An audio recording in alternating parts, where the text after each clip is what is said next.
So the presentation is on BMY Health Research Cell, and this is going to be in the form of discussion.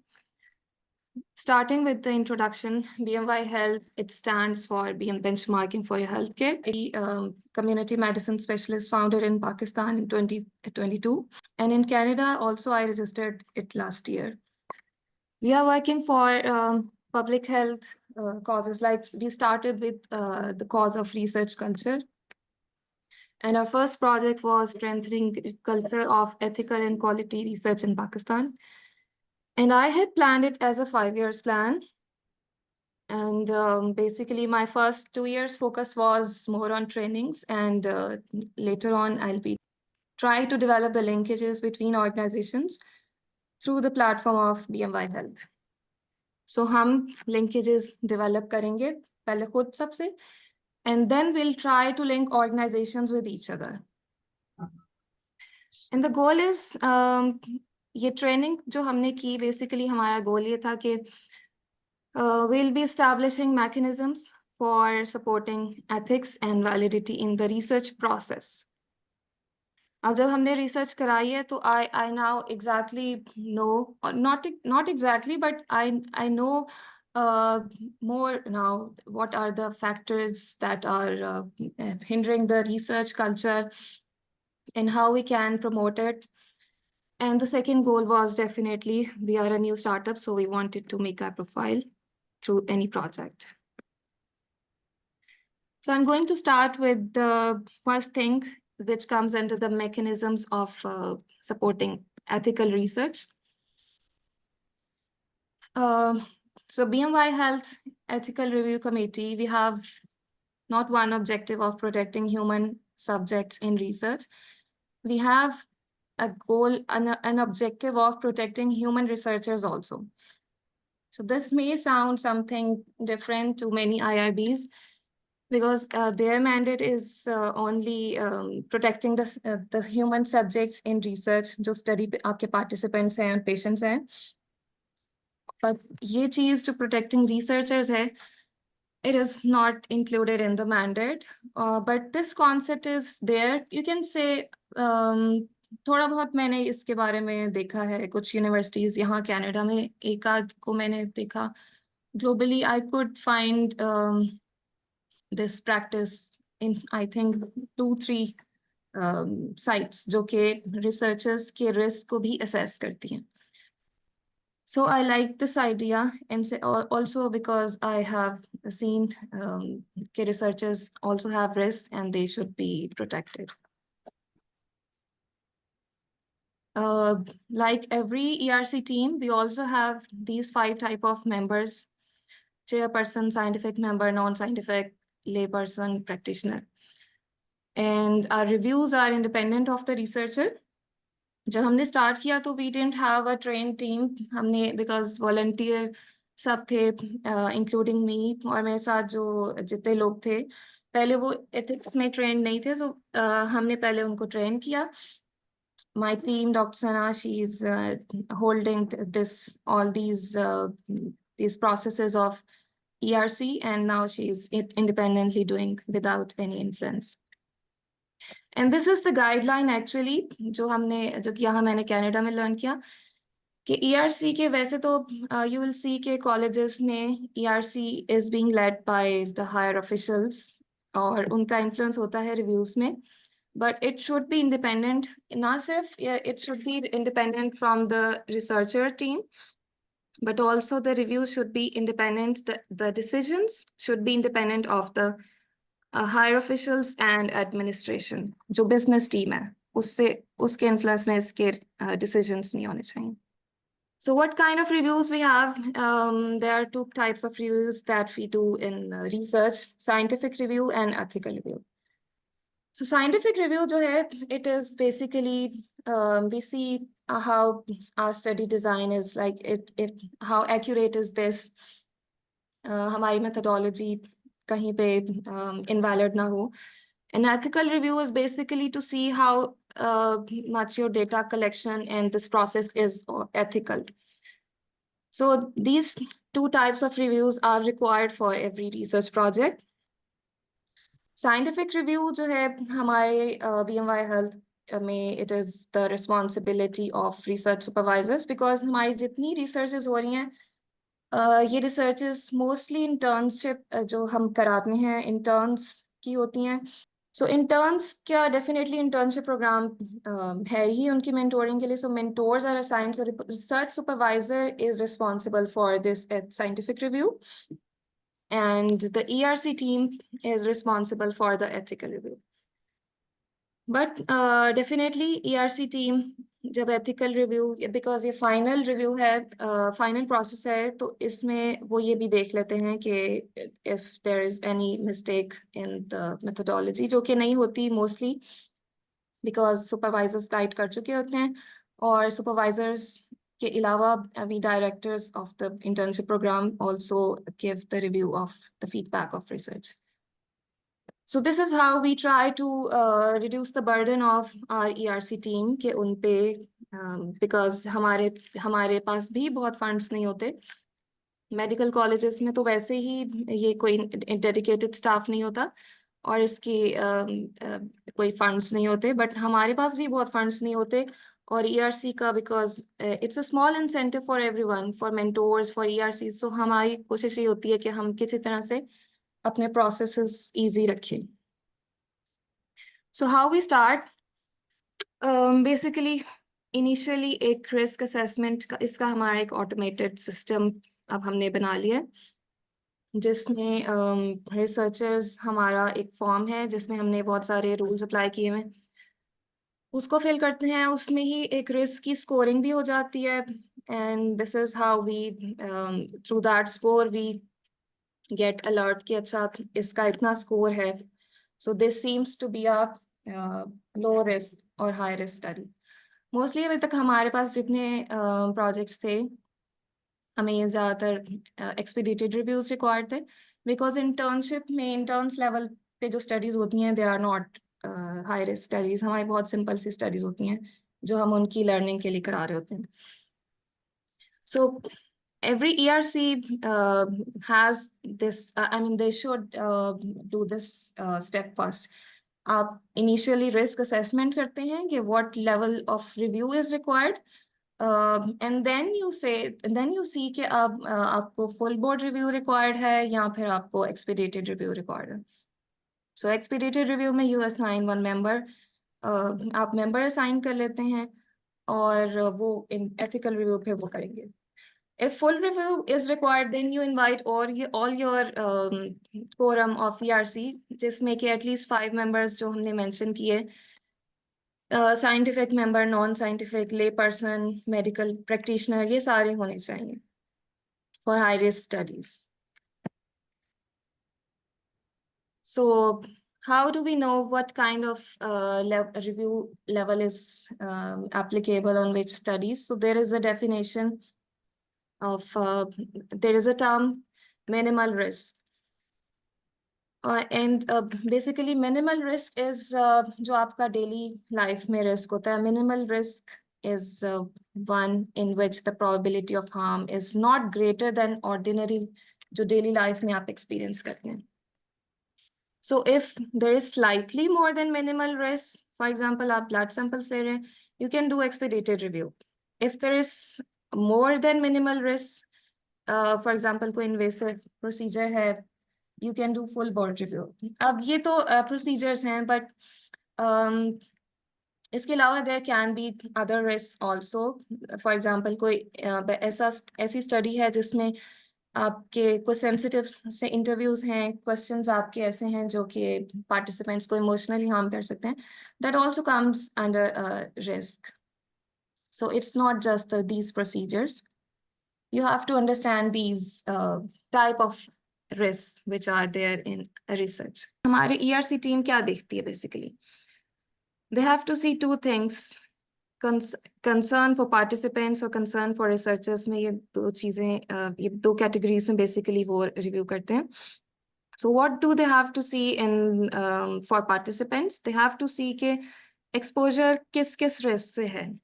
It can be physical risk like कोई invasive procedure था और उसमें कोई risk हो सकता है. Then there can be emotional harm. it can be social or economic harm, it can be the data disclosure risk, जिसके बाद कोई social economic harm हो सकता है. Then they see कि amount of risk क्या है, minimal risk, slightly more than or more than minimal risk. Then they see कि risk है but उन्होंने informed consent में इसको कितना address किया हुआ है, उस participant को कितना transparently उन्होंने inform किया हुआ है about these risks. Then they see कि subject selection कैसी की है आपने. Are you selecting high risk groups and उसकी रीजन क्या है, और अगर आप एक्सक्लूड कर रहे हैं किसी पॉपुलेशन को तो उसकी रीजन क्या है. Women, pregnant females, children, elderly, we tried excluding them from research. But यहाँ के मैंने यही लर्न किया कि you have to have a reason for excluding them because research is not only harmful but it is beneficial and every population group has equal right to get the benefits of research. अगर उन पर research नहीं होगी तो उनकी guidelines और उनकी policies कैसे बनेगी. So इनको आप इतनी आसानी से exclude नहीं कर सकते. You have to justify your ERC team कि हमने इनको exclude किया, इसकी ये reason है कि ये research वाकई इनके लिए harmful है. This is what they see in for participants protection and for keeping a balance between risks and harms and benefits. Then for researchers also there is a list of questions. So starting from the participants, this is how we ask them questions. किसी physical exposure से उनका risk से उनका कोई exposure है, emotionally disturb हो सकते हैं, कोई sensitive questions हैं उनके performa में, if there is any risk of breach in the privacy या social stigma हो सकता है, और community के लिए भी risk हो सकता है. So there is an individual level risk and there is a community level risk. अगर community level risk आपको लग रहा है कि ये कोई ऐसी research है जो किसी एक community, एक population group को destigmatize कर देगी, then you have to take consent of the community representatives also. Then there can be a risk of economic loss या career पे effect आ सकता है अगर कोई ऐसा feedback उसका research से निकल आए. For example, employees पे research हो रही है. Also there is a risk कि आपकी study ऐसी है जिसमें आप ऐसा कोई screening कर रहे हैं या for example कोई harmful behaviors हैं जिससे society को risk हो सकता है. So there is a chance कि you will declare that to some agencies, तो आपने you have to inform that also. इसके लिए खैर ERC proper guidelines देती है जो उस state की policies हैं उसके accordingly. Then ये सारे रिस्क तो आप देख लेते हैं कि हैं, फिर आप ये देखते हैं कि ये more than daily life हैं या फिर उससे कम. फिर ये सारी चीजें कि इन्फॉर्म कंसेंट में आपके क्या क्वेश्चंस हैं, यही हैं कि आपने प्रॉपर उसको पार्टिसिपेंट को इन्फॉर्म किया हुआ है, स्टडी की पूरी इंफॉर्मेशन दी हुई है, रिस्क क्या है, वो कांटेक्ट कहाँ कर सकता है. इसके अलावा आपने ये देखना है कि पावर डिफरेंशियल क्या है. समटाइम्स इट हैपन्स दैट आप वैसे तो रिस्क नहीं होता, कम होता है, लेकिन पार्टिसिपेंट्स आपके इन्फ्लुएंस में होते हैं और वो किसी लो रिस्क को भी वो they agree to give data. So you have to see के आपके पावर डिफरेंशियल कितना है जो कंसेंट ले रहे हैं वो लोग. Then you have to in informed consent you have to tell them कि आप you can omit your questions and you have to tell them of confidentiality. These are the points other than what we routinely add in informed consent. Informed consent में तो खैर बहुत सारे points होते हैं. Coming slides में you will see detail of informed consent guidelines of National Bioethics Committee. Okay, so this is basically the next thing after informed consent and risk. The next thing is कि आप subject selection जब देखते हैं, so you have to see के risk groups आप कौन से ले रहे हैं, और इसका ये पर्पस नहीं है कि आप उनसे निकलवा दें. पर्पस ये है कि आप ये देख लें कि if they are including any risk groups, तो क्या वो इसके लिए वो special considerations are they taking for inform consent और नॉट, और इनको मॉनिटर कोई कर रहा है या नहीं इन रिस्क को। फिर रिसर्चर्स को क्या रिस्क हो सकते हैं?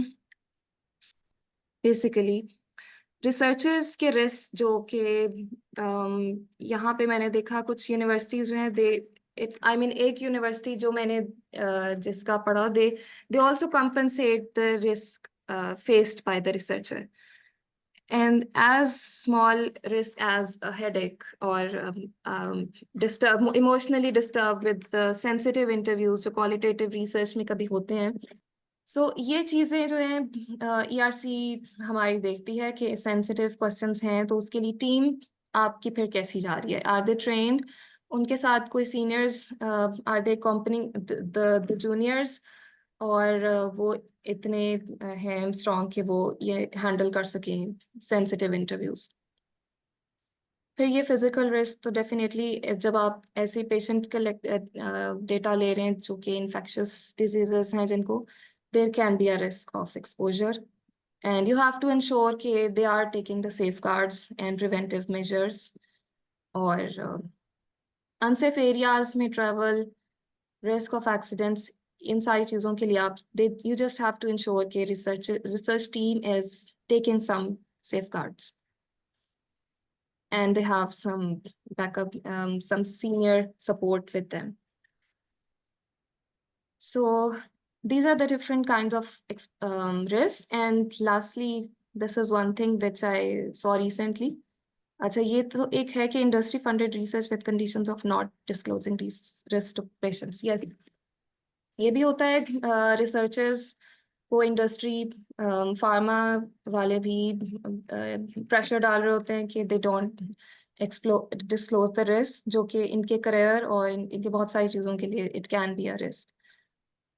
और एक और चीज़ जो मैंने रिसेंटली देखा, जो इंडस्ट्रीज हैं, अगर आप ऐसी रिसर्च करें जिसकी फाइंडिंग्स जो हैं they go against that industry, like vaping industry का किसी ने अभी रिसेंटली पेपर कोई पब्लिश किया था, तो उस पे पूरा आर्टिकल किसी ने लिखा हुआ था। So that's a risk basically. अब आपको फिर इस तरह के अगर रिसर्च में नज़र आ रहा हो कि रिस्क हैं, देन ERC शुड सी के रिसर्च टीम में कोई इतना स्ट्रॉन्ग लीडर है जो फिर रिसर्च टीम को सपोर्ट प्रोवाइड कर सकते। इतने पॉलिटिकली सेंसिटिव टॉपिक्स पे किसी बहुत जूनियर टीम को अकेले नहीं करना चाहिए। यू शुड एनकरेज देम कि वो किसी स्ट्रॉन्ग लीडर, किसी सीनियर के साथ इस रिसर्च को करें। Then with all these risks and informed consent considerations, you also see कि आपकी confidentiality के levels क्या हैं research में। It can be of 5 levels. एक तो ये कि anonymous data है जिसमें आपका highest level of confidentiality ensure हो जाता है, आपकी research में risk कम हो जाता है। If there is a risk of अगर कोई ऐसी research है जिसमें स्क्रीनिंग आप कर रहे हैं या कोई सेंसिटिव इंफॉर्मेशन ले रहे हैं, तो फिर यू हैव टू इंश्योर कि आपका रिसर्चर यही वाला लेवल सिलेक्ट करे। अब ये लेवल्स आपने उससे उसकी स्टडी के रिस्क के अकॉर्डिंगली सिलेक्ट कराने हैं। और अगर वो identify information direct identifiers add कर रहा है और ऐसी रिसर्च है जो कि स्क्रीनिंग जिसमें हो रही है, डिजीज लेबलिंग हो जाएगी पेशेंट की, और बेशक वही कहता है कि हम इसको सेफ रखेंगे, but there can be a risk of breach in the data, it can be leaked. So you have to ensure कि सेंसिटिव इंफॉर्मेशन जहां भी कलेक्ट हो रही है आप उसको highest level of confidentiality researcher को इंश्योर कराएं। सो हाईएस्ट लेवल इज कि आपने बिल्कुल भी कोई आईडीज जो डायरेक्ट आइडेंटिफायर्स हैं, आपके name, NIC, hospital registration numbers, ये वाली चीजें आपने कलेक्ट की हो तो they are called direct identifiers.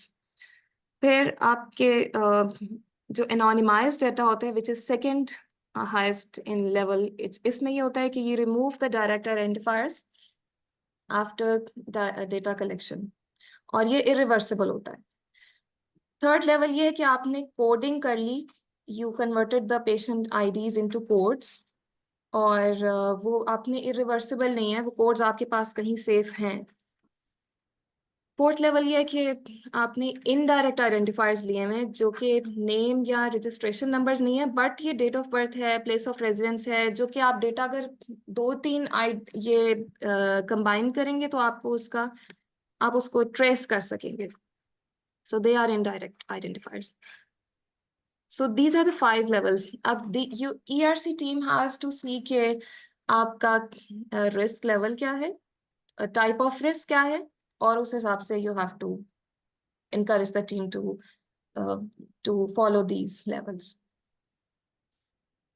Then this is the last thing कि security of data के लिए क्या steps हो सकते हैं. So बेशक वो confidential data रख रहे हैं. फॉर एग्जाम्पल अगर उनका एनोनिमाइज है, कोडिंग है या इनडायरेक्टली, ये सारे जो लेवल्स हैं, इसके अलावा ये भी तो इंश्योर करना है कि डेटा हमारा सेफ हो रहे, लीक ना हो, कहीं बाहर ना जाए. सो उसके लिए ये स्टेप्स हैं जो आप उनसे इंश्योर करा सकते हैं. So these are all the risk जो कि स्टडी में हो सकते हैं, और उसके लिए हम क्या कर सकते हैं.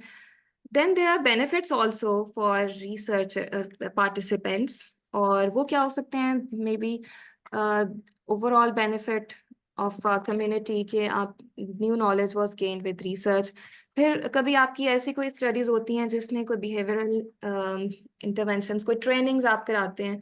So in that case participants also get trained. Then there can be a benefit के कोई स्क्रीनिंग वाली अगर रिसर्च है तो आपने स्क्रीन किया, वैसे वो एक रिस्क है, बट ये एक बेनिफिट भी है कि आपने पेशेंट्स को स्टडी के रिसर्च के फंड्स के साथ आपने उनकी स्क्रीनिंग कर दी फ्री में, और they got their diagnosis earlier for the treatment. So these can be the benefits to participants, and the ERC team has to see कि हमारा स्कोर, हमारा कितना रिस्क टू बेनिफिट रेशियो आ रहा है. अगर थोड़े से रिस्क हैं और बेनिफिट ज्यादा हैं, सो दे विल एक्सेप्ट दैट, और दे विल जस्ट टेल कि इसको रिस्क को कैसे मिनिमाइज किया जा सकता है. Let me show you my form where we collect this information. So this is our form where we take all the information. This is our first part of this form where the researcher develops the proposal. हमारा ये synopsis development का काम बहुत हमने easy कर दिया हुआ है, और इस तरह से हमने रूल्स अप्लाई करके एक फॉर्म बना लिया, जिसमें कि यू विल सी कि आपके स्टडी डिज़ाइन से रेलिवेंट ही मेथडोलॉजी रिलेटेड सारे स्टेप्स आते हैं. For example cross sectional study है, सो इससे relevant he calculator will appear, और मेथडोल सैम्पलिंग जो इसके लिए सूटेबल है that will appear. For example cross sectional study जिसमें आप इन्फरेंशियल एनालिसिस करते हैं, उसमें आपको रैंडम सैम्पलिंग ही नजर आएगी, but without inferential analysis we give them an option कि वो नॉन रैंडम भी चूज कर सकते हैं. So this is how they make their proforma. ये हमारा एथिकल रिव्यू वाला पार्ट है. ये वाला सेक्शन जब कंप्लीट हो जाता है, they go to the ethical review. यहाँ पे हमारी हर टेबल के साथ कैलकुलेशन हो जाती है कि उसमें रिस्क क्या है, और ये this calculation I am developing right now. हमने ये लास्ट 2 years में जितनी रिसर्चेस की थी उस पे हमने पहले गूगल फॉर्म से ही डेटा कलेक्ट करते थे, और स्कोरिंग उसमें मैं एक कर रही थी, बट उसमें आपके पास चॉइस नहीं है कि आप कोई वेटिंग कर सकें. So I selected this software Jotform, जो कि जिसमें हम वेटिंग कर सकते हैं. मैं वेट दे सकती हूँ किसी क्राइटेरिया को ज्यादा, जो ज्यादा रिस्की है. So now we do this risk calculation here, and the total risk gets calculated, and there is a benefit score also which recently I added. और ये फिर बैलेंस हो जाएगा, और इस पे अभी हमें रिसर्च करें कि ये कितना स्कोर होना चाहिए. वो मजीद प्रोजेक्ट्स पे जब हम रिसर्च करेंगे तो I will be able to come up with some average score जो एक्सपीडिटेड रिव्यूज में आता है. So this was just to show you our form. It's just one slide I wanted to add here. I'm not going to read this, but I added this because ये जो National Bioethics Committee की guidelines हैं, वैसे तो आप international या जो भी आप फॉलो करते हैं अपनी ERC के लिए, but जो country specific guidelines which are necessary to follow, those are informed consent guidelines.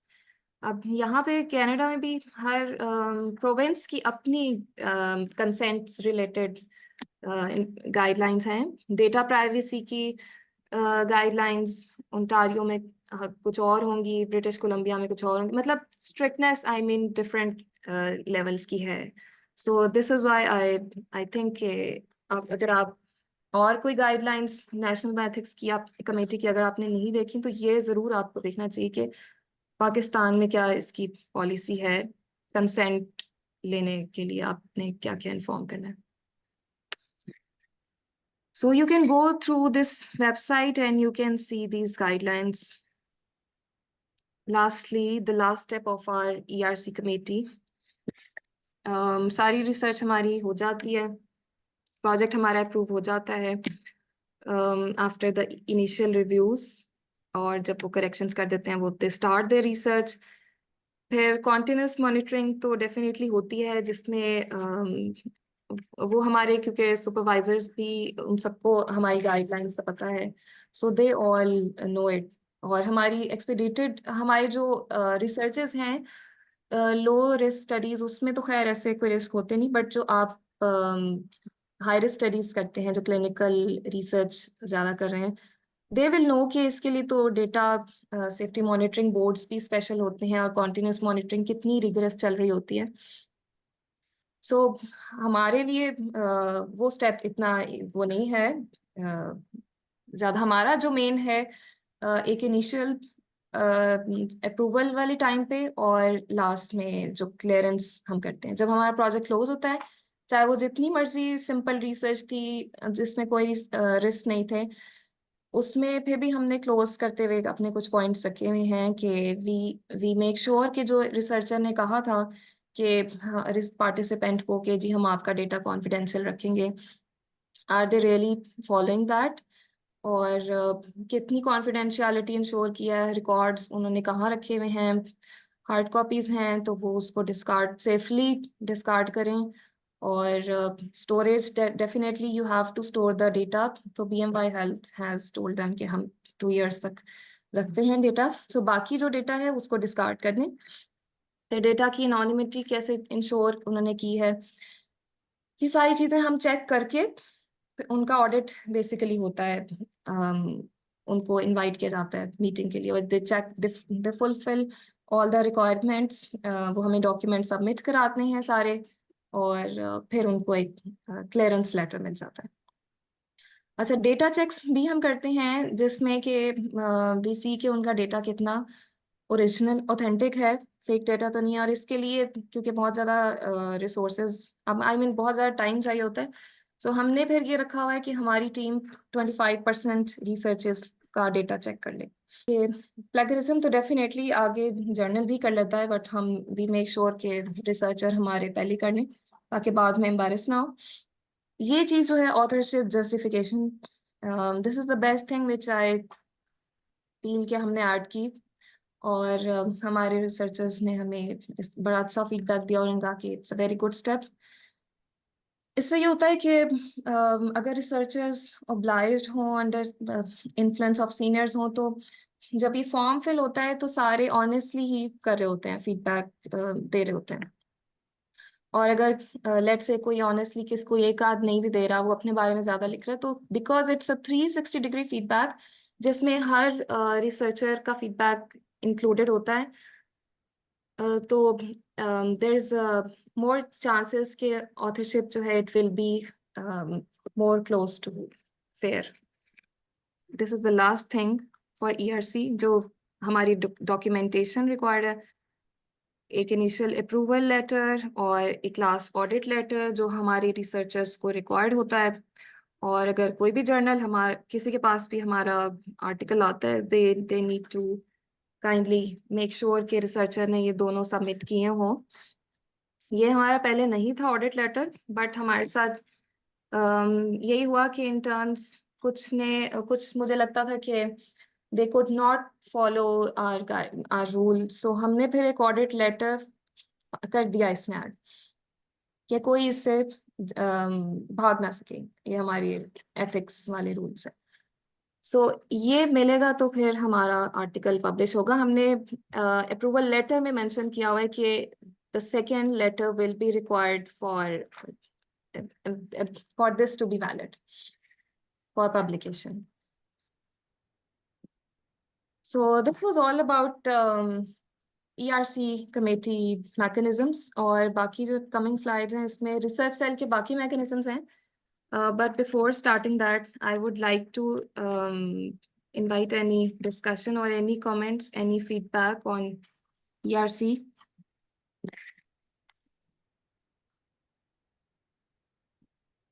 Anything, if anybody wants to discuss or add something.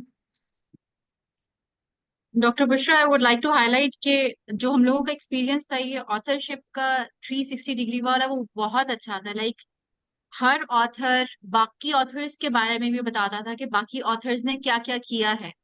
That really helped कि Yes, एक it really बंदा does. सिर्फ और सिर्फ अपने बारे में नहीं बता रहा, सबके बारे में बता रहा है किस किसने कितना किया है। तो मतलब ये feedback was the most most beautiful thing about this. Exactly. I also felt that. और बल्कि रिसर्चर्स ने उस फॉर्म के फीडबैक में भी लिखा हुआ था कि it's a very good step by BMY to take to promote fairness in research. Yes, Dr. Aves? जी थैंक यू। माशाल्लाह बहुत अच्छा आपने प्रोसेस एक्सप्लेन किया and it sounds very encouraging Thank you. For future researchers to get engage in this process. Thank you. मुझे थोड़ा सा अपनी लर्निंग के लिए मालूम करना था जी कि जी। रिस्क स्कोर जो आपने क्रिएट किया है, is this a fix risk score? I mean आगे अगर रिसर्च प्रोसेस कंटिन्यू होता है and during the process risk increase होता है या कम हो जाता है फॉर वट एवर रीज़न, हम्म। उसको आप किस तरह से अपने रिस्क स्केल में उसको It's a अकोमोडेट good करते हैं? it's a good point, doctor वैस। आई थिंक कि जो ऐसी स्टडीज हों जिसमें रिस्क आपको लग रहा हो कि हाई रिस्क स्टडी है, उसमें आपको एक कॉन्टिन्यूस मॉनिटरिंग का के लिए भी एक risk scoring we can make. अभी तक तो हमारी बहुत ही बिनाइन सी स्टडीज थी जिनमें समझ लें कि रिस्क ऐसे नहीं होते थे। अगर हमारे पास कोई ऐसी रिसर्चेज आई तो हम शायद उसमें बना सकेंगे इस तरह कि कॉन्टिन्यूस मॉनिटरिंग आप कर रहे हो और कैसे उसका रिस्क रेज हो रहा है। बट इसमें अभी तक मैंने सोचा नहीं कि रिस्क कैसे रेज होगा। May be you can suggest कि हमारे किसी प्रोजेक्ट में क्या चांसेस हैं कि रिस्क रेज हो और हम उसको कैसे करें। मे बी इस पे हम मजीद रिसर्च जैसे करते जाएंगे हमें और समझ आएगी, बट यू कैन सजेस्ट। जी बिल्कुल। अभी मसलन मेरा तो बहुत लिमिटेड एक्सपीरियंस है। I was just once in the meeting, so I don't see कि उसमें कोई ऐसी स्टडी थी जिसमें मुझे ऐसा लगा हो। But when I was looking at the scale then I thought कि मे बी ऐसी सिचुएशन हो। फॉर एग्जांपल हमारे पाकिस्तान की सिचुएशन में we have high risk areas security wise. So suppose करें जब ईआरसी में प्रपोजल सबमिट हो रहा है, then the study area is okay, right? No risk area. But अगर प्रोजेक्ट लंबा है, फॉर एग्जांपल 1 ईयर, भी यू नो कि पाकिस्तान में 1 साल में तो बहुत सारी चीज़ें हो सकती हैं, and then area become high risk area. बिल्कुल सो बिल्कुल पॉसिबल है yeah, so if in it's a that long scenario, term study. risk scale will be get affected for the both safety of participants and researchers. So that is one scenario कि जहाँ पे आपको modify risk assessment modification की need हो जाएगी.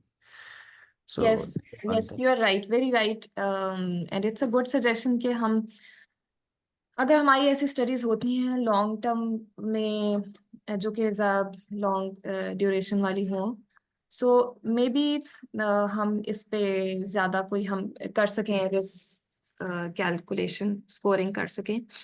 another एक concern था जी कि जी।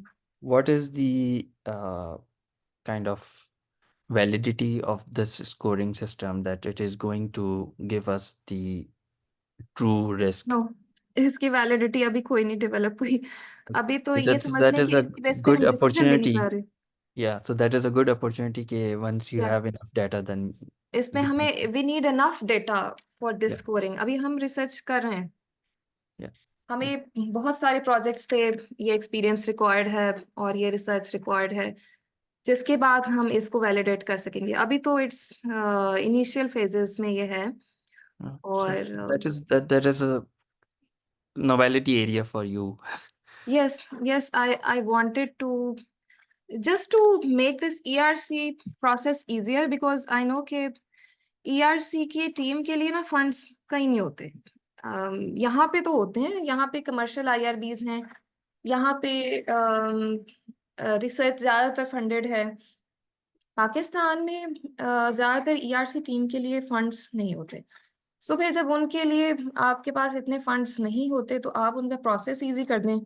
आप ऐसे कोई सिस्टम्स बना दें कि एक बड़ा कोई रिगरस स्केल के थ्रू एक असेसमेंट हो जाए, फिर आपकी ERC टीम उस पे मजीद definitely they have to still give review, लेकिन कोई पॉइंट मिस ना हो जाए उनसे, क्योंकि अगर उनसे कोई पॉइंट मिस होता है तो इन दी एंड वो उन पे आता है। सो इसलिए इसके लिए मैं चाह रही थी कि कोई मैकेनिज्म हम बना लें, और हमें टाइम लगेगा डेफिनेटली इस टूल को डेवलप करने में। True. नहीं, मेरा कंसर्न शेयर करने का बिल्कुल भी इंटेंशन ही नहीं था कि आई वुड नहीं नहीं, डिस्करेज आई नो वो आपका बिल्कुल प्रोसेस। वैलिड है। आपने तो बहुत अच्छा इसको इजी भी किया है, ऑटोमेटेड भी किया है, एंड काइंड ऑफ सब्जेक्टिविटी से इसको थोड़ा सा अवे किया है। It becomes more objective for both ERC people and for the researcher as well, कि वो देख ले कि आउट ऑफ किस स्केल पे ही where their project is standing, so it is more objective. I hope exactly. एक ये बेनिफिट भी था कि they will be actually seeing the risk, वो साथ साथ कैलकुलेट हो रहा है। सो उन्हें पता होगा कि अब मैंने वो पहले तो टेबल्स के नीचे वो जो स्कोर अलग अलग थी वो इट वाज हिडन। अभी मैंने इसको रिवाइज किया इस फॉर्म को, and I have actually As far as I remember, हम लोग जब फिल कर रहे थे तो risk was showing us it was कि showing. our okay yeah okay, मुझे ये लग रहा था कि वो मैंने वो कहीं इनविजिबल कर दिया। सो yeah रिसर्चर को पता चलता रहे कि ये चीज गलत है। जैसे कई दफा उनको आइडिया नहीं होता, अवेयरनेस ही नहीं होती कि अच्छा हमने ऑप्शन देनी है कि वो क्वेश्चन एयर फिल करते हुए कोई क्वेश्चन ओमिट कर सके। सो उनको अवेयरनेस ही नहीं है। जब वो देखेंगे अच्छा स्कोर में कोई इसमें रिस्क आ गया, तो फिर वो देखेंगे अच्छा कि यहाँ पे क्या चीज रिस्की है, और फिर उसको अगर वो ठीक कर सकते हैं तो कर लें, exactly अदरवाइज फिर हमारी ERC उनको गाइड करते हैं। yeah so that is another window जहाँ पे ERC अपना बर्डन कम कर रही है। Otherwise researcher exactly without knowing submit करा देता है, then ERC would put it on the another cycle of presentation, और वो टाइम भी कंज्यूम हो रहा है, एग्जैक्टली ERC का भी टाइम वेस्ट होता है। So this is exactly. Real क्या टाइम हमें फीडबैक कि आपका risk score is too high, you should revise it. Maybe वो जो क्वेश्चन मैंडेटरी है उसको आप मैंडेटरी ना रखें, and then recalculate your risk so researcher can do it on their desk only. Exactly और ये हमें डॉक्टर सना भी बता सकती हैं कि इस बार उनका कितना टाइम सेव हुआ होगा।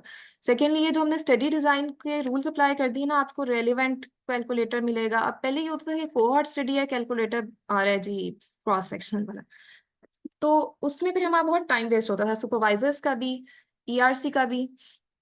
सो अब बल्कि अभी भी मैंने इस फॉर्म में पहले तो अदर की ऑप्शन डाली थी स्टडी डिजाइन में, अब वो मैंने खत्म कर दिया बिकॉज अदर को यूज करके लोगों ने ऐसे स्टडी डिजाइन भी कुछ ने लिख दिए। सो वो भी मैंने खत्म कर दिया। सो अब दे will B stick with these only, है जो हमारे इंटर्न्स करते हैं स्टडी डिजाइन उस तक कर लिया है इसको लिमिटेड। सो आई होप कि हमारे सुपरवाइजर्स का भी टाइम सेव हो और ERC टीम का भी, इंशाल्लाह। So in the last 15 minutes, I can just discuss a few things regarding other mechanisms of research cell besides ERB. Okay. So basically ये जो other mechanisms हैं, these basically I will relate them with research culture. Research culture से IRB भी बहुत ज़्यादा related है. In fact, this is what I have experienced कि if your IRB team is trained, it is a promoter of research culture. And if it is untrained, it is a barrier to research culture. So IRB, ERC, it's the pivotal thing. इसको आप जरूर ठीक कर लें, बहुत सारी चीजें ठीक हो जाएंगी. So what is research culture? ये बस मैं थोड़ा सा डिस्कस करना चाहती थी. बेसिकली एक तो क्लाइमेट होता है, एक कल्चर होता है. अगर ये I am just starting discussing management points now in the coming slides. So if you read the culture and you will know that culture is basically more about your perceptions in your mind and the values and the significance that you give to something. And climate is something that you are doing. मतलब आप हम लोग research कर रहे हैं, it's a good research climate here. But हम इससे अपने माइंड को कितना हमने इसको कितनी सिग्निफिकेंस दे दी है, वो रिसर्च कल्चर है. And for research culture it's not just that you start doing research, आपको इसके लिए एक पूरा एनवायरनमेंट बनाना पड़ता है. और बेसिकली ये एक डायग्राम है, इट विल शो यू कि आपको एक रिसर्च कल्चर के लिए यू नीड कम्युनिटी पार्टिसिपेशन, अच्छे लोग जो पार्टिसिपेट करते हो, फैसिलिटीज हो उनके पास, and then you have to give them an environment. अब यहाँ कनाडा में मैं देखती हूँ कि फैसिलिटीज हैं, एनवायरनमेंट भी है, कुछ पार्टिसिपेशन समझ ले फंडेड रिसर्च के लिए बहुत है, सेल्फ फंडेड लोग नहीं इतनी करते. पाकिस्तान में कम्युनिटी पार्टिसिपेशन बहुत मुझे नजर आती है. सेल्फ फंडेड कर रहे हैं रिसर्च, स्टूडेंट्स भी कर रहे हैं, डॉक्टर्स कर रहे हैं. एटलीस्ट जितने मेरे कनेक्शन में है, शायद मैं ज़्यादा कनेक्टेड हूँ रिसर्चर से, लेकिन मेरी पाकिस्तान के बारे में यही परसेप्शन है कि it's a good participation there. So research culture बनाना ईजी है if you give them facilities and you make your environment good. अब एनवायरनमेंट में खैर बहुत सारी चीज़ें आती हैं, वो भी डिस्कस करते हैं.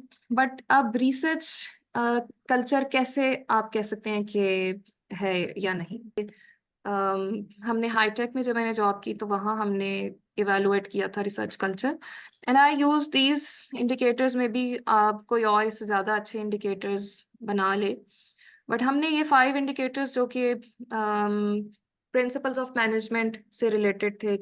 सो इसमें ये एक चीज़ है कि वैल्यूज जो हैं of research, they are widely shared among members and not just leaders. फिर ये कि culture conveys consistent messages about what is important and message should be same and not contradictory. अब ये चीज़ जो है ना, मुझे लगता है कि हमारा जो कल्चर है पाकिस्तान में, इसमें हमें मैसेजेस कॉन्ट्राडिक्टरी मिलते हैं. और मुझे ये लगता है कि हमारी कंसेंसस नहीं है कुछ अंडरलाइंग प्रिंसिपल से. अब ठीक है, मेथोडोलॉजी तो everybody is trying to do things with innovation their own way, but underlying principles पे कंसेंसस होना चाहिए if you want to make research a strong culture. So जिस भी चीज़ से आप स्ट्रॉन्ग कल्चर बनाना चाहते हैं उसमें एक ही मैसेज आना चाहिए बार बार, बजाय से कि हर कोई एक लीडर कोई और बात कर रहा है, कोई और बात कर रहा है. सो फॉर एग्जाम्पल एक प्रिंसिपल है कि जी ऑथरशिप फॉर सेल नहीं होनी चाहिए, इस पे हम सब एग्री करते हैं, कंसेंसस है. बट और कुछ प्रिंसिपल्स हैं जैसे कि हाँ, जर्नल और ये जो हमारे ओवरऑल मैकेनिज्म्स का गोल अल्टीमेटली आपको नजर आता है एकेडमिक स्टैंडर्ड्स का, are they actually in favour of science और फॉर साइंटिस्ट. अब इसमें मुझे लगता है कि हम हमारा मेन पर्पस होना चाहिए था साइंस की promotion, but somehow we started shifting to promotion of scientists, journal के mechanisms, policies. उनको देखकर मुझे ऐसा लगता है, और ये मैसेज कन्वे हो जाता है आपके मैकेनिज्म से, आपके पॉलिसीज से, प्रोसीजर से, ये मैसेज कन्वे हो जाता है कि आपके लिए साइंटिस्ट की प्रमोशन ज्यादा इंपॉर्टेंट है साइंस से ज्यादा। सो यहाँ पे फिर आपका कल्चर जो है ना वो वैसा स्ट्रांग नहीं हो सकता जैसा कि आप चाह रहे हैं। और ये मेरी, this is my perception, I mean मैंने अगर परसीव किया है तो मे बी और भी लोगों ने किया हो, बट ये मुझे ऐसा लगता है कि जितने एकेडमिक स्टैंडर्ड हैं, जो जर्नल पॉलिसीज हैं, they are more in favor of promoting scientists as compared to promoting science.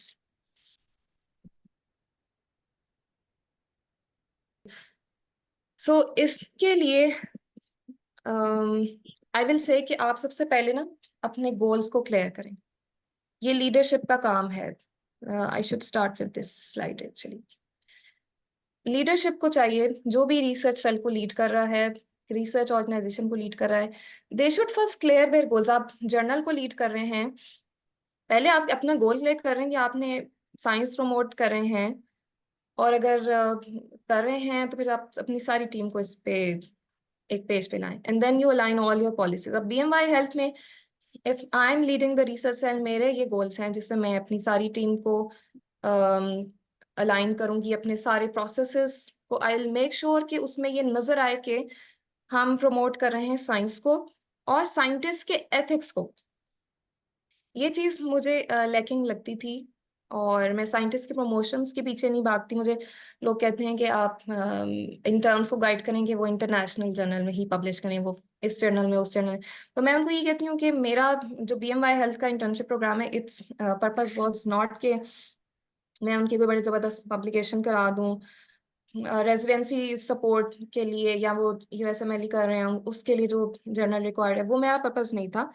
My purpose was कि मुझे एक अपॉर्चुनिटी मिलती है कि लोग आते हैं, रिसर्च करते हैं, and we take this opportunity to inculcate these values of ethics.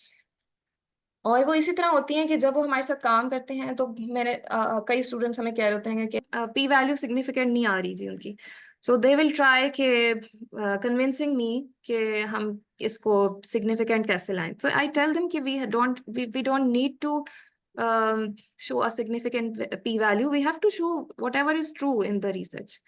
So आप जब स्टूडेंट ने आपके साथ कर लिया ऐसे रिसर्च, तो उसको समझ आ जाएगी कि आपने एग्जैक्टली आप रिसर्च में आपको ट्रूथ को रिवील करना है। फिर इसके अलावा वो हमसे कभी फरमाइश करते हैं गिफ्ट ऑथर डालने की, तो अलाउ कर नहीं करते। जब तो जब उन्होंने एक दफा किया होगा इस तरह से हमारे साथ काम, तो देयर इज अ चांस के वो इसको शायद कंटिन्यू करें। This is what I believe and expect. Doctor स्मारक, you have raised your hand. Yes. बस मैंने वही एज educators हम लोग we see this often in our undergraduate students as well. So the thing that we have to change is our perception as well. कि अगर कोई negative study आ रही है, एक study के अंदर नई किसी चीज़ की significance आ रही है, we should educate them and tell them maybe this is also a positive thing and maybe you've uncovered an association that doesn't exist. Exactly, They should exactly. अभी हमने एक publish and प्रोजेक्ट try किया, and get to the standard. बिल्कुल अभी हमने एक project किया जिसमें एक पहले डिफरेंस आ रहा था कि जी लीन पीसीओ, वो हम ढूंढ रहे थे, मतलब वो सारी टीम ढूंढ रही थी कि किस कौन से वाले फैक्टर के साथ डिफरेंस निकलता है तो वो हम प्रेजेंट करें। फिर उसका केयरफुली एनालिसिस मैंने किया, उसकी कैटेगरीज, रिस्क कैटेगरीज चेंज करके, तो उसमें कोई भी डिफरेंस नहीं आया। तो मैंने उनको कहा यही प्रेजेंट करना है आपने, you have to say this के lean PCO is not linked to this thing। बस ये नहीं आपने सोचना कि मैं बस ढूंढती रहूं कि कौन सा फैक्टर सिग्निफिकेंट है और मैं बस उसको बताऊं। आपका जो एसोसिएशन नहीं निकली, take pride in sharing that knowledge. Yes doctor Sana. Doctor Bushra, I want to highlight कि ये सिर्फ और सिर्फ स्टूडेंट्स नहीं है, स्टूडेंट्स के मेंटोर्स, लाइक मैं अपने बीएमवाई हेल्थ के मेंटोर्स की बात नहीं कर रही हूँ, लेकिन जो सुपरवाइजर्स है ना, वो फोकस करते हैं कि आप सिग्निफिकेंट रिजल्ट्स लेके आए, सिग्निफिकेंट रिजल्ट्स दिखाएं। तो वही चीज पर स्टूडेंट्स में भी आती है कि वो सिर्फ सिग्निफिकेंट रिजल्ट्स ढूंढते रहते हैं। अब इसको हम डिफेंड कैसे करेंगे? साइनॉप्सिस का डिफेंस है, थीसिस का डिफेंस है, ये तो इनसिग्निफिकेंट है। तो वो इस चीज पे पहले बहुत फोकस उनको किया जाता है, इसकी वजह से वो करते हैं फोकस आगे। हाँ एग्जैक्टली अब यही स्टूडेंट जिन्होंने हम ऐसा सीखा होगा फिर वो जब मेंटोर बनेंगे वो ऐसे ही करेंगे और ऐसे डिफरेंस I'm बोलने sorry, में कोई मैं मसला नहीं, इंटरप्ट लेकिन कर रही अगर हूँ। ना मिले। जी जी जी मैडम।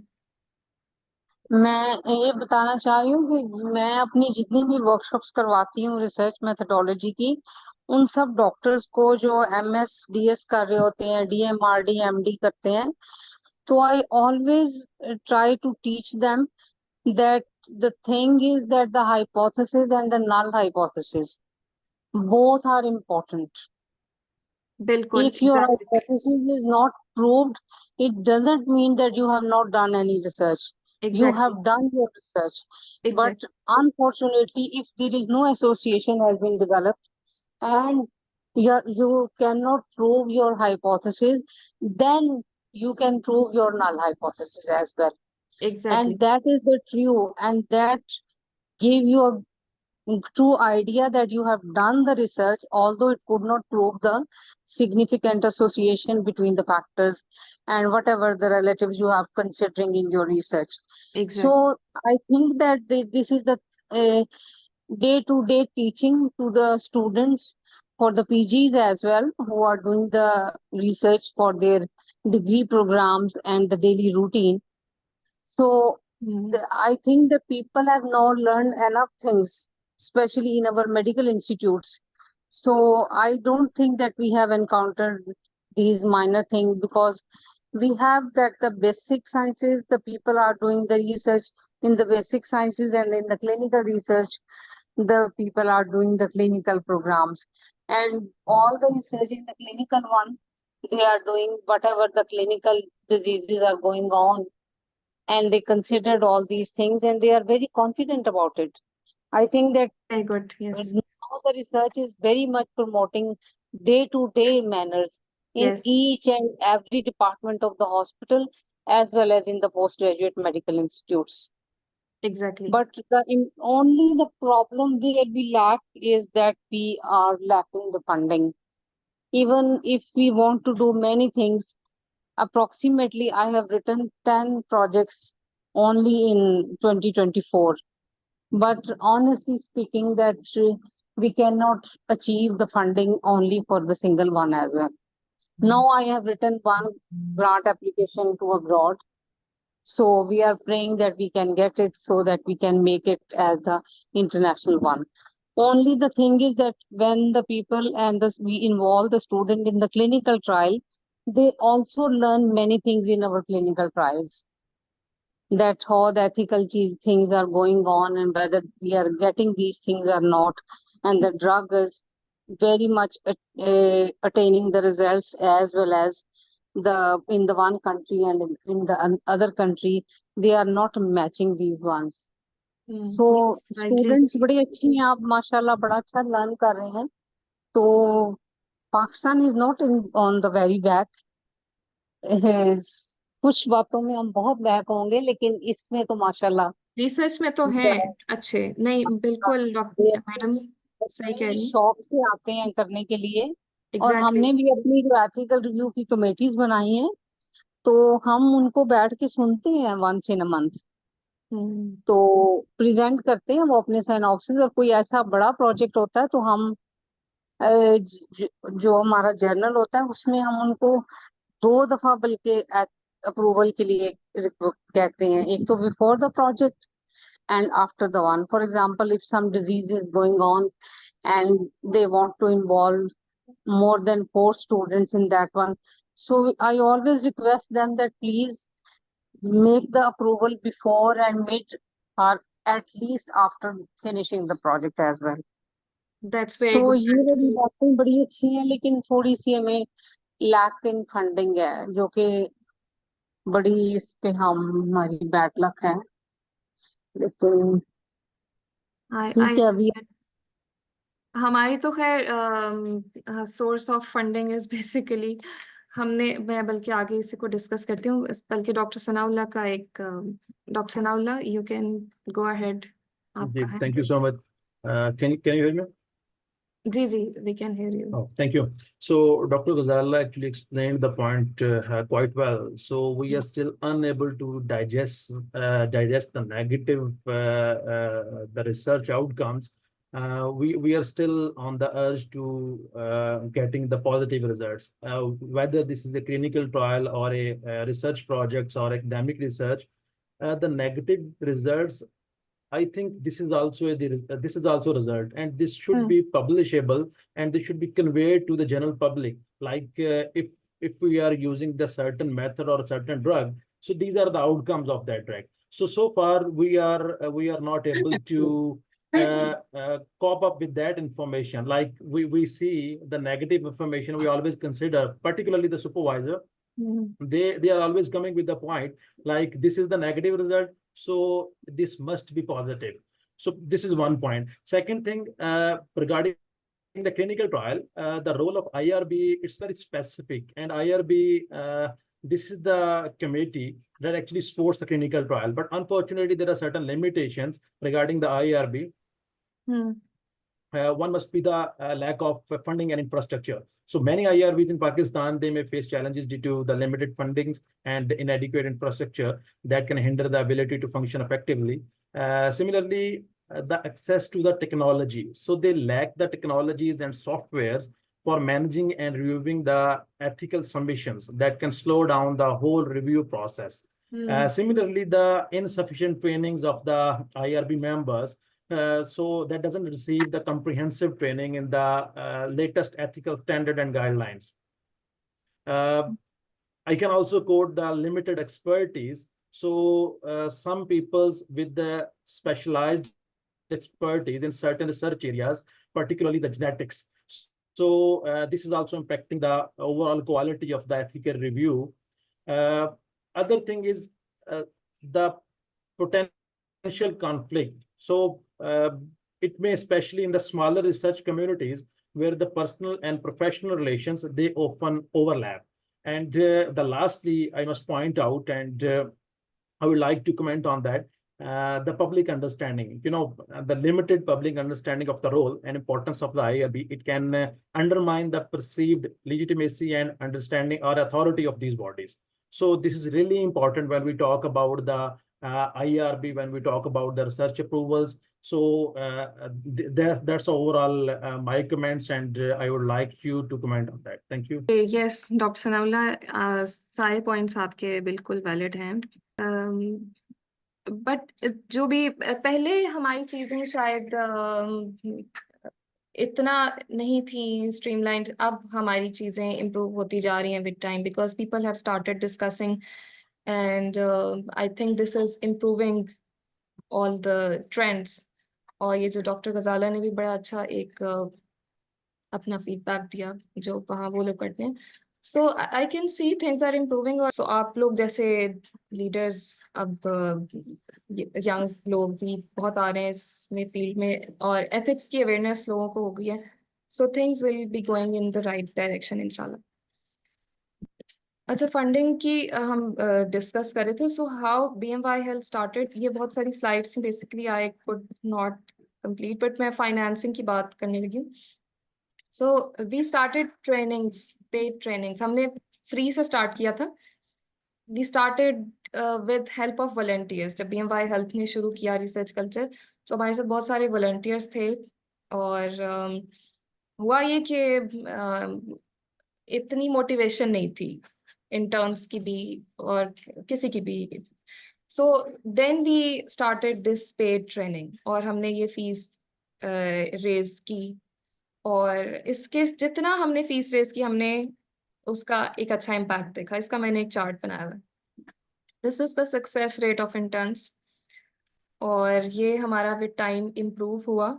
और अभी ये करंट कोहॉर्ट है, इसका मैंने सिर्फ जो अटेंडेंस की बेसिस पे एक लिखा है, बट आई एम श्योर कि इस दफ़ा this is going to be not 88%, बल्कि ये बहुत ज़्यादा मुझे लग रहा है कि होगा इंशाल्लाह. बिकॉज एक हमारे पास अब स्टाफ ज़्यादा है, बिकॉज जब हमने फीस रेज की तो हम we could hire staff, more staff. Definitely हमारे पास पहले कम टीम पेड थी, ज़्यादा वॉलंटियर्स से, अब हमारे पास ज़्यादा पेड टीम है. So we have now a dedicated resource. And secondly, when interns have a higher stake in the program, they make sure that they avail the resources and they come and they work and they learn. ये internship इतनी आसान नहीं थी, और interns अगर मैं आपको ये रिकॉर्ड दिखाऊं हमारे कितने प्रोजेक्ट स्टार्ट हुए, I consider this waste of time, intellect का वेस्ट, हमारे मेंटोर्स का टाइम वेस्ट। इंटर्न्स ने स्टार्ट किया गाइडेंस ले कुछ महीने, क्योंकि ये बहुत लंबा हमारा फर्स्ट इंटर्नशिप थी, first cohort. So in the end आप सबका टाइम वेस्ट जब उन्होंने छोड़ दिया, because it's a lot of intellectual learning, burden है उनके माइंड पे। फिर नई टीम्स हैं, सब स्ट्रेंजर्स हैं, they are making PR with each other, so वो एडजस्टमेंट भी इजी नहीं होती। सो फिर वो उनके लिए छोड़ना इजी था एक फ्री प्रोग्राम को। बट जितना हमने फीस रेज की उतना कंप्लायंस अच्छी होती है। ये करंट है, और अल्हम्दुलिल्लाह this time I can C a better compliance. Last time भी अच्छी थी, एक प्रोजेक्ट के अलावा बाकी सब ने सबमिट कर लिया। सो मेन इश्यूज क्या जो ऑब्जर्व हमने किए वो थे, कोलैबोरेशन स्किल्स लोगों में नहीं है, communication skills, interpersonal skills, cooperation, patience नहीं है, कॉम्प्रोमाइज नहीं करते, ये चीजें थी। सो इसके लिए फिर हमने अपने एग्रीमेंट्स बना लिए हैं। We have collaboration agreements which they sign, or according to those agreements they have to cooperate with the team, they have to be available, और उनकी absence अगर consecutive 3 times होती है, so we tell them कि आप project से drop out हो जाते हैं if there is no reason for absence. So इस तरह से हमारी compliance it improved with time. फिर हमारी टीम की रोल्स हम उनको बताते हैं, क्लियर करते हैं। बेनिफिट्स फर्स्ट डे से तो नहीं क्लियर होते, बट वी एनकरेज देम कि वो एक टेंटेटिव सा अपने माइंड में रख लें। ऑथरशिप वैसे हमारे साइनॉप्सिस के साथ लोग एक सीक्वेंस डालते हैं, और टीम को आइडिया होता है और उस हिसाब से चल रहे होते हैं। But for their learning, they all have to contribute equally. But benefits का उनको एक आइडिया होता है कि they will have to adjust. इससे थोड़ी से issues कम हो जाते हैं जो conflicts बाद में होने होते हैं। फिर हमारे scope और timelines clear हैं, ownership of intellectual property, ये सारी चीजें हमारी collaboration ethics वाला जो agreement है उसमें ये सारी चीजें clear हैं। फिर code of conduct और professionalism follow करने के लिए हम उनको enforce करते हैं अपनी गाइडलाइंस। फिर ये चीजें इन्फोर्स करने के बाद हमारे रिजल्ट्स बेहतर होना शुरू हुए। पहले इस तरह था कि बहुत कम प्रोजेक्ट्स कंप्लीट हुए, फिर ये जो ब्लू हाइलाइटेड हैं they were the ones that were actually completed. So this is how we are working, and I will encourage medical colleges कि हमें तो बहुत फंड चाहिए होता है ये ट्रेनिंग्स कराने के लिए। अगर ये मेडिकल कॉलेजेस कर रहे हो तो they can do this with less funding. उनको I will not encourage them to run free programs, because students ने free program को जो मैंने देखा free for granted लिया, और this is human nature, मैं भी free चीज़ों को हम लोग इतना लिफ्ट नहीं कराते। So एक इतनी फीस रखें जितनी कि आपके जिससे expenses cover हो सकें, because you will have to pay the mentors. So all medical colleges I think should be running these trainings, और एक stake रखें, all the mentees and mentors have a stake in the training program, and then there's a chance कि वो उनकी compliance बहुत अच्छी होगी, and this is how we can improve the research culture. Culture तो है, students करते हैं, but unsupervised research में validity कम है, so assign a mentor with them so that the validity is better and the ethics are ensured. और ethics के लिए आपको definitely you need a very strong IRB, और इसकी funding के लिए भी आपका अगर आप training program कराते हैं अपने colleges में, so उस fund से आप IRB को भी fund कर सकते हैं। So these were the points to be discussed from my side. Baki, thanks to my team, Dr. Sana and my mentors. All of them actually contributed to this mechanism. Tala will keep strengthening these mechanisms so that we can share with others. Yes, Dr. Ruhul Afeen. Assalamu alaikum. अस्सलाम वालेकुम doctor बशा, क्या हाल है आपका? खैरियत से हैं? जी बिल्कुल. First of all, a very good session, although first for me from the platform of BMY, so I'm thoroughly impressed. Thank you. एक दो चीजें बस बताना चाहूंगा because मैंने समझा कि जस्ट आप लोगों के नॉलेज में लाऊं जो जी. मेरे साथ एक्सपीरियंस हुआ है हम्म. क्लिनिकल रिसर्च में पाकिस्तान में. फर्स्ट ऑफ ऑल काफी बूम है पाकिस्तान में. Right now Pakistan is on the clinical trial landscape around the world, और trials are flowing in at a steady pace, not less, not more. Yeah. So, but what I've been trying and struggling for the past few months since I recently joined another company, कि पाकिस्तान के local companies को हम promote करें कि वो research में आए. एक कल्चर जो डेवलप करने की हम सारे बात करते हैं, आप भी करती हैं और भी बहुत सारे लोग हैं. हमारी इंडस्ट्री जो है वो खुद आए इसमें, और कुछ नहीं कर सकते तो फेज 4 स्टडीज में आए, बायो इक्विवेलेंस में आए, ठीक है, सर्वेज करवाएं. हमारे इंस्टीट्यूट्स में बहुत सारे चीज ऐसे हैं जिनको बाहर की ग्रांट्स के लिए जाना पड़ता है. Why don't our local community, local sponsors हमारे जो हैं वो आगे आए. मैंने रिसेंटली, मैं मिसाल दूं आपको, ये पिछले 1-2 हफ्ते पहले की बात है. One of the local investors approached me, एक local pharmaceutical company थी. They wanted a phase 4 for their drug, which is they are the only seller of that compound. तो यूनिक है उनका, कोई 3-4 करोड़ रुपए की सेल है monthly. They wanted to enhance it to double. I offered them the whole budget without keeping a single rupee for my company. Okay. क्योंकि मुझे पता था वो कर सकते हैं, because we know for a fact budget प्रोज बना रहे होते हैं कि international sponsor is bit different. जब हम डॉलर्स में बात करते हैं तो उनकी अफोर्डेबिलिटी आ जाती है पाकिस्तान में, और 4 रुपए कंट्री में किसी स्टेक होल्डर को बच जाते हैं. So I offered them a cost to cost budget, and after a week they declined. तो दिस इज व्हाट वी, आप ये जो इस वक्त सेशन कर रही हैं, इसी तरह I see many names, Dr. Sanaullah, Dr. Ruby, जिन लोगों को जानते हैं कि they are doing something in their capacity. This was something I tried to do in my capacity, and there was no response. But why did nonetheless, they decline? they still could not afford it. Because एक हमारी local mentality है कि हम लोग research oriented नहीं है, हम research culture पे बिलीव नहीं करते, या we are hesitant to spend on it. अब आप लोगों, हाँ, स्पेंड ऑन हेजिटेंसी है, क्योंकि उनको एक part of the reason I might be sounding a bit less optimistic या थोड़ा नेगेटिव, कि पास्ट में there were many pharmaceutical companies जो इंडिया से $5,000-10,000 में बायो इक्विवेलेंस की स्टडीज करा लेती थी और काम चल जाता था, या locally trap regulated, non regulated studies करती थी जब एथिक्स कमेटीज का वो रोल नहीं था या इतनी रेगुलेशन नहीं थी.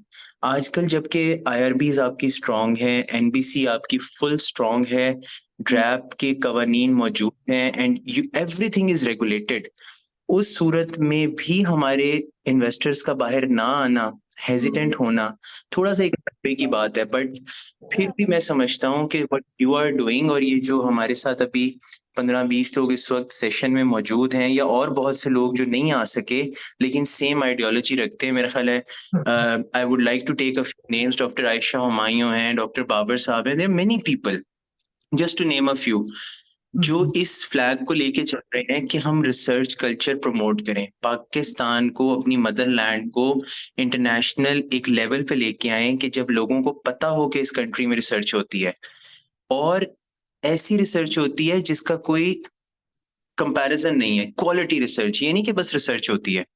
और क्वालिटी रिसर्च तभी हो सकती है जब इस तरह के टूल्स, जैसे आपने बात की कि एथिक्स कमेटी स्ट्रांग हो, उनकी रिस्क असेसमेंट हो, रिस्क एनालिसिस हो, पहले से रिस्क एनालिसिस करें, रिस्क मिटिगेशन के प्लान्स हो, यानी एवरीथिंग इतनी टॉप नॉच हो कि हमारी कंट्री का लोकल इन्वेस्टर और इंटरनेशनल इन्वेस्टर आए मार्केट में अच्छी हेल्थ रिसर्च को प्रमोट करने के लिए. तो मैंने अपना एक एक्सपीरियंस शेयर किया कि मुझे सेटबैक लगा recently, but that did not make me like go away from it. Rather उसने मुझे और मजबूत किया कि think of other ways to promote the culture, not only कि आप अपना बजट कट डाउन कर लो, that itself will not be sufficient at this stage at least. Exactly. हमें और भी बहुत करना पड़ेगा, शायद हमें सेल्स टारगेट्स उनको दिखाने पड़ेंगे, या I don't know, I will be working on it, क्योंकि हमें I क्या think कुछ करना पड़ेगा कि मैं आपकी भी इस चीज पर राय लूंगा लेटर ऑन कि how we people who are doing clinical trials can help the local community be research oriented. I think doctor Ruhul Afreen, ये जो बात है ना स्पेंडिंग का, ये एक मैंने फील किया है कि पाकिस्तान में ना बिजनेस सेंस हमारी खराब है, और मैं अपनी भी समझती हूँ, क्योंकि हमें अर्न करना शायद नहीं आता और हमें वो स्पेंडिंग की इतनी अच्छी सेंस नहीं है. सो ओवरऑल ये रिसर्च की सिर्फ बात नहीं, इसमें एक चीज ये से पूरा बिजनेस सेंस से आपने बात की कि अब जैसे आप लोगों की it will be like an autonomous IRB कि you are not part of any hospital. तो आप लोगों की जो एक आईआरबी ईआरसी है, that would be making decision totally on technical grounds, no affiliations with the institute. I think so this is the best ideology. Internationally भी होता है, आपकी आईआरबीज जो हैं वो एक डिस्ट्रिक्ट की है या एक शहर में है. हमारे मुल्क का सबसे बड़ा प्रॉब्लम क्या है, हमारी तो ये इस पे तो क्वेश्चन मार्क रेज होना चाहिए कि why all the IRBs are from the same institute जहां क्लिनिकल ट्रायल हो रहा है. उनके तो बेसिकली वो तो इंक्लाइंड होगा interest towards the institute to give approval of the trial and to not raise the health concerns for the, although I'm not saying that they are doing something like that, they are GCP compliant, but think for a fact कि if a person is an employee of the institute और उस institute को इस trial से fame मिल रहा है, earning हो रही है, रिसर्च में फायदा हो रहा है, why will they be highlighting the negative aspects of that particular investigational medical? Exactly doctor Ruhul तो आफरीन, मैं तो यहाँ पे कॉन्सेप्ट है, आई विल प्रमोटिंग. यहाँ पे कॉन्सेप्ट है इंडिपेंडेंट आईआरबीज का नॉर्थ अमेरिका में. और जब मैंने ये पाकिस्तान को प्रेजेंट किया आइडिया, कि मैंने बहुत सीनियर लोगों से बात की, उन्होंने कहा कि इंडिपेंडेंट आईआरबीज तो खराब कर देंगी, ये कॉन्फ्लिक्ट ऑफ इंटरेस्ट आ जाएगा उनका, because they will take payment. So मैंने कहा पेमेंट तो कोई ले या ना ले, जो भी अनट्रेंड बंदा है वो रिव्यू ठीक नहीं करेगा, और आप कोई पेमेंट नहीं ले रहा होता तो कोई अपना और इंसेंटिव निकाल लेता है. मैंने तो आईआरबीज को देखा है, हॉस्पिटल्स कॉलेजेस में बहुत सारे लोगों के एक्सपीरियंसेस देखे हैं, सुने हैं. सो आईआरबी को क्योंकि फंडिंग पेमेंट नहीं मिल रही उनके काम की, वो कोई और इंसेंटिव ढूंढते हैं, वो पॉलिटिकल इन्फ्लुएंस अपना इतना बना लेते हैं. तो और बड़ा कुछ होता है इस आईआरबी के पीछे. तो पैसे ले रही, कौन सी आईआरबी नहीं ले रही पाकिस्तान में, सब ले रही हैं. और जो नहीं ले रही वो इदारे हैं जिनका कहीं ना कहीं से उनका होगा. आई डोंट नो, मैं किसी को, I will not be pointing fingers at anyone, but definitely if you are part of the institution, अगर आप पैसे नहीं भी ले रहे और आपके इंस्टीट्यूट के पास ट्रायल आ रहा है, indirectly you are getting something out of it, कि आपको फेम मिल रहा है, आपकी ऑर्गेनाइजेशन को रिसर्च के उन्वान से बहुत सारी मराहत मिल रही होती हैं. मेरा तो Exactly. इसमें मानना ये है कि doing it is something which should have been done way back, 3-4 साल पहले हो जाना चाहिए था इम्प्लीमेंट. और आईआरबी क्यों पैसे ना ले, मैं तो कहता हूँ लेने चाहिए. उन बेचारों का क्या कसूर है जो बैठ के एक पूरा प्रोटोकॉल और पूरे डॉक्यूमेंट्स पढ़ें, अपनी जिंदगी का टाइम लगाएं और एक वो जो आप बात करें ना, वो फंडेड रिसर्च ही कर रहे हैं. जो आईआरबी में देखते हैं ना, जो मेजॉरिटी समझ लें कि रिसर्च को कर रही है रिव्यू, वो होती है नॉन फंडेड रिसर्च. उसमें ना फंड है ना आईआरबी को कुछ मिलता है. अब उनको जब कुछ मिलना नहीं है तो उन्होंने कुछ ना कुछ तो निकालना है. तो अब वो जो निकालते हैं अपने बेनिफिट्स, वो कोई they are not decent benefits.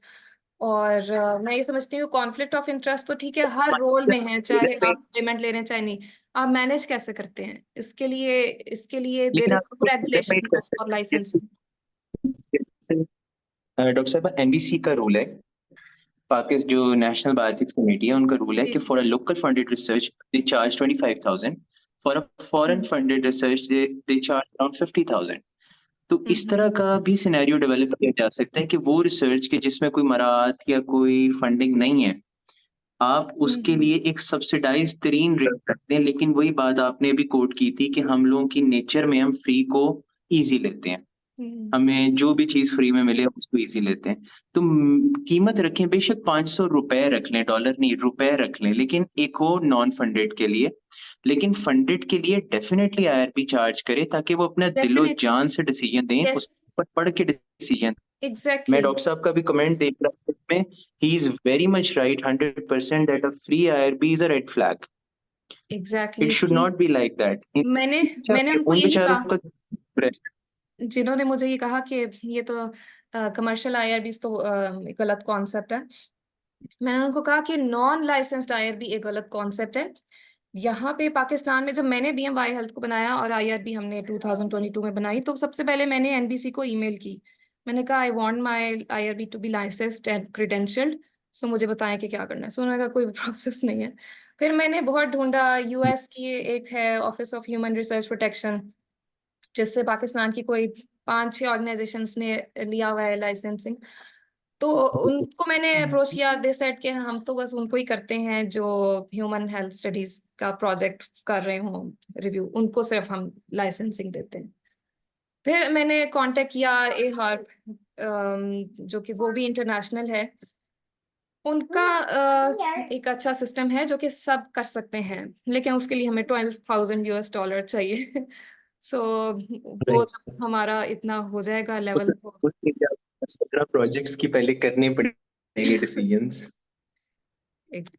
आपको उसके लिए कुछ प्रोजेक्ट्स के रिव्यूज उनके in line with those guidelines भी करने। बेटा एक मिनट। और To be honest, I will be willing to drop in a few days again. This, at least clinical trials, we should introduce this concept, or it should be implemented as soon as possible. Have fair decisions to protect the privacy health of the participants, because it would be more GCP compliant अगर हम लोगों की independent IRB हो rather than उसी institute की। Exactly जी बिल्कुल ये जी। और यहाँ पे एग्जैक्टली मैं इस चीज को प्रमोट करती हूँ। एनबीसी इज अंडरस्टाफ्ड, जितने ट्रायल्स आ रहे हैं उस हिसाब से एनबीसी की वो डिवीजन जो डील कर रही है क्लिनिकल ट्रायल्स को, it is understaffed. It will be benefiting the government कि एक technical group of people are already reviewing every aspect of the clinical trial. तो फिर एनबीसी उसको चीदा चीदा चीजों को देखे, फिर इतनी डेप्थ में ना देखे। जब आप लोगों की इतनी क्रेडिबिलिटी, तो that will be in institute. Exactly, बिल्कुल। This will be a good step, Dr. Ruhul Arfin, if you can. Being in Pakistan, I think you can inshallah try play a to role in address this. it at ministry level, draft, even NBC. I'll try to have a word with them. They are very nice people over there, जो बात को समझते हैं logically. So we'll try to pitch it over there. That's good step, inshallah. My wishes, sincere wishes with you. So thank you, everyone. We can just end this session. And it was a very good gesture from your side for joining and participating in the discussion. And inshallah, we'll stay in touch and keep collaborating and keep building our mechanisms and each other.